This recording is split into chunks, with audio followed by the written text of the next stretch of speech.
Did you know chess was actually invented in India? Not that India, this India. From there, it spread to ancient Persia, then made its way to Europe through trade and, well, a bit of conquest. The game evolved over centuries, and now it's the brain-bending strategy game we know today.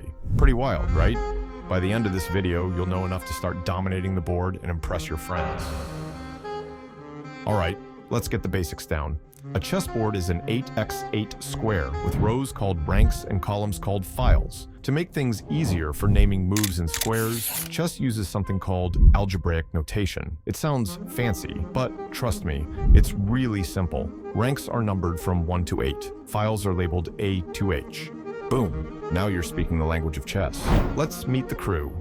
There are 6 different types of chess pieces, each with its own unique moves. Pawns. These guys move 1 square forward, but on their first move, they get a little bonus. They can move 2 squares. They only capture diagonally, though. Bishops. These pieces glide across the board diagonally and can move as far as they want. Knights.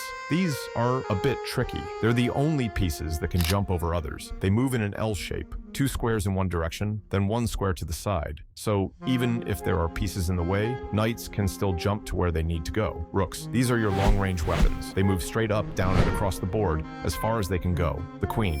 She's the ultimate powerhouse. The queen can move like both a rook and a bishop, which means she can go diagonally, straight, and as far as she wants. That makes her the most versatile and dangerous piece in your army. The king. The king is the most important piece. He can only move 1 square in any direction. Not as fast as his troops, but his survival is key.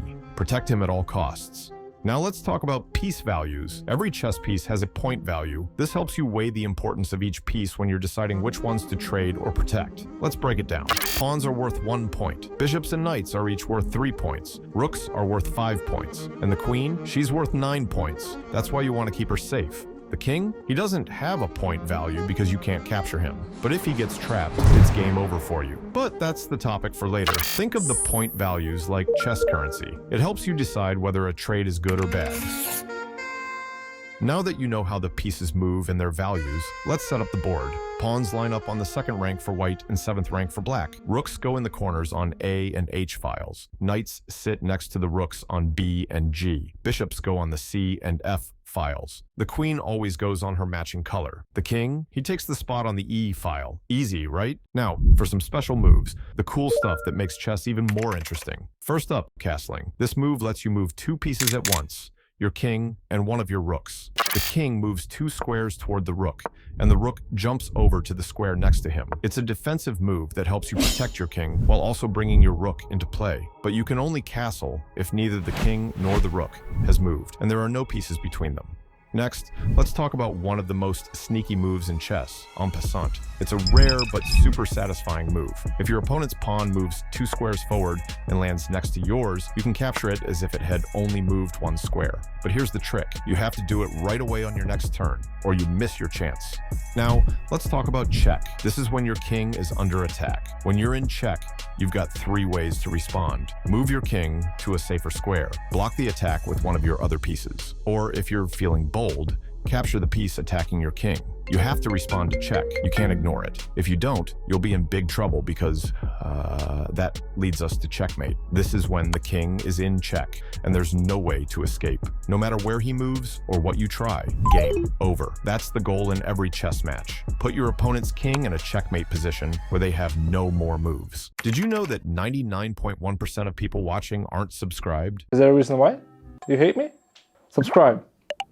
Every chess game has 3 stages: the opening, the middle game, and the end game. The opening is where you set up your game plan. It's all about developing your pieces, getting them out of their starting positions, and controlling the center of the board. Good openings lead to stronger positions later, so you want to develop quickly and carefully. This stage usually lasts about the first 15 moves. In the middle game, it's time to make your move, or more accurately, make your plan. This is where you execute your strategy. Be cautious of your opponent's plans too, because they're trying to do the same to you. The end game. In the end game, it's all about finishing strong. Your main goal here is to checkmate the enemy king or force them to resign. But sometimes, no matter how hard you try, the game can end in a draw.